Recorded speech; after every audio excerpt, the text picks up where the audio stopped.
program, including diplomacy, banking,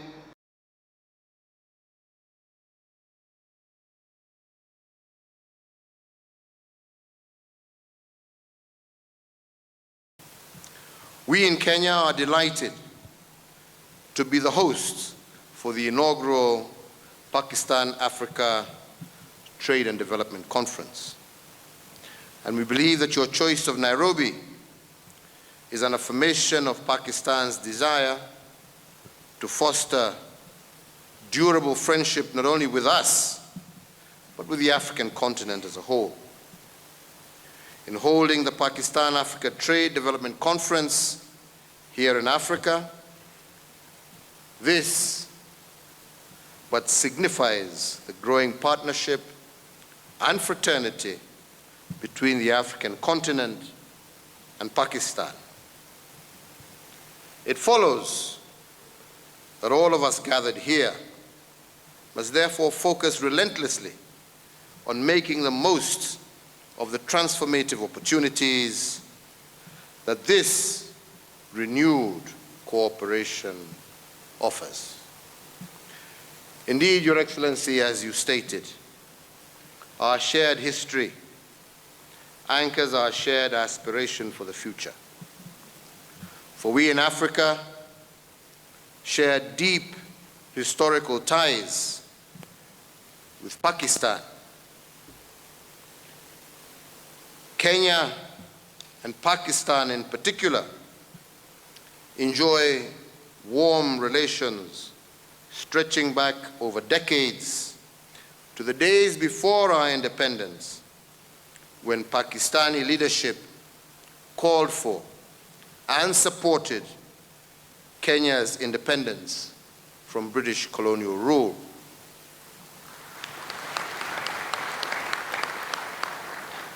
With your support, our fathers won this continent's political freedom. And I believe that it is now our task as another generation to keep the faith and complete our fathers' struggles with social, economic transformation for our people. I especially invite you to consider investing in the 4 priority sectors commonly referred to and known in Kenya as the Big Four agenda that my administration has identified as pivotal for economic transformation in line with our Vision 2030. The Big Four agenda are manufacturing and value addition, affordable housing, affordable quality universal healthcare services, and food and nutrition security. I note, as Your Excellency stated, that Pakistan has made notable advances in some of these sectors, particularly in manufacturing and affordable housing. I am aware that Pakistan has developed a national housing policy that aims to build 5 million low-cost and affordable houses over a 5-year period.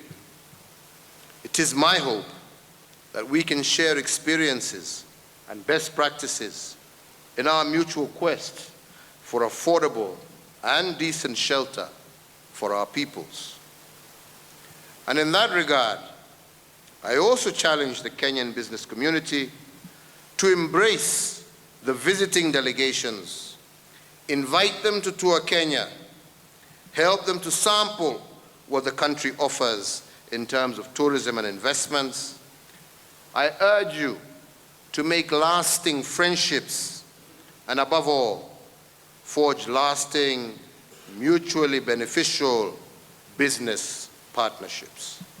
Africa made history last year as the agreement establishing the Africa Continental Free Trade Area officially entered into force, and trading under the Africa Continental Free Trade Area is expected to commence on July 1st, 2020.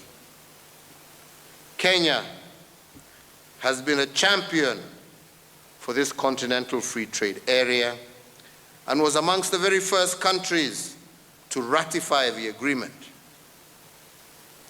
With a market, therefore, of over 1.2 billion people and an income of about $3 trillion US, the Africa Free Trade Area is the largest free trade area since the establishment of the WTO in 1994.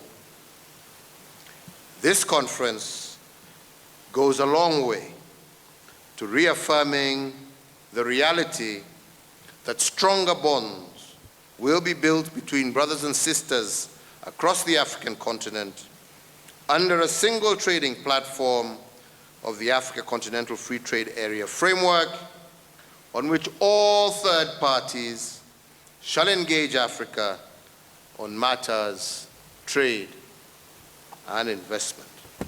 I believe that this relationship, further underpinned by our determination and desire to develop a strong partnership and deepen economic and commercial cooperation, will succeed.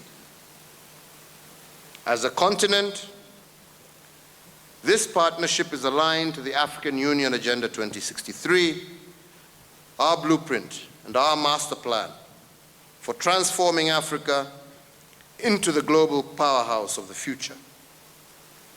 It is in such partnerships that African countries stand to benefit from training facilities offered by the government of Pakistan under the African Program of Pakistan Technical Assistance Program.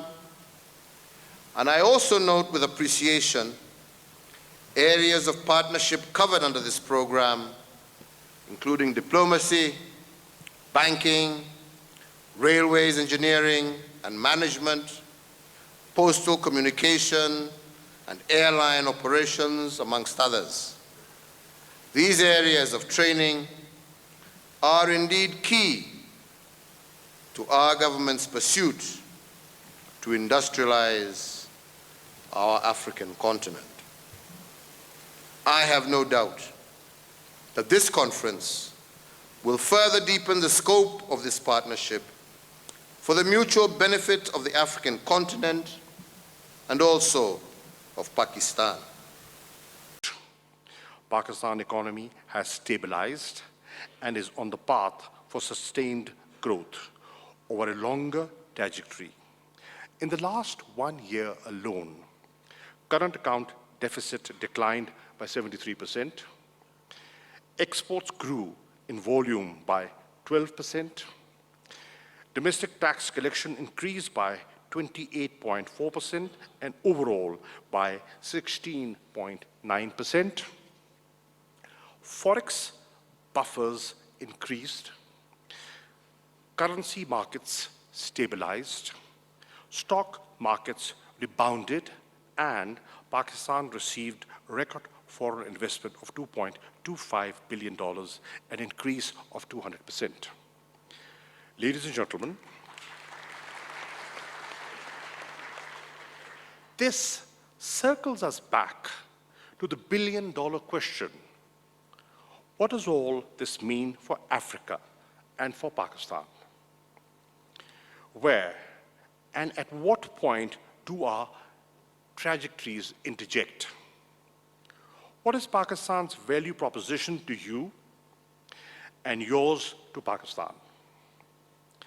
In the context of contemporary developments, what do our two entities mean to one another in terms of trade and development, geoeconomics, and geostrategy?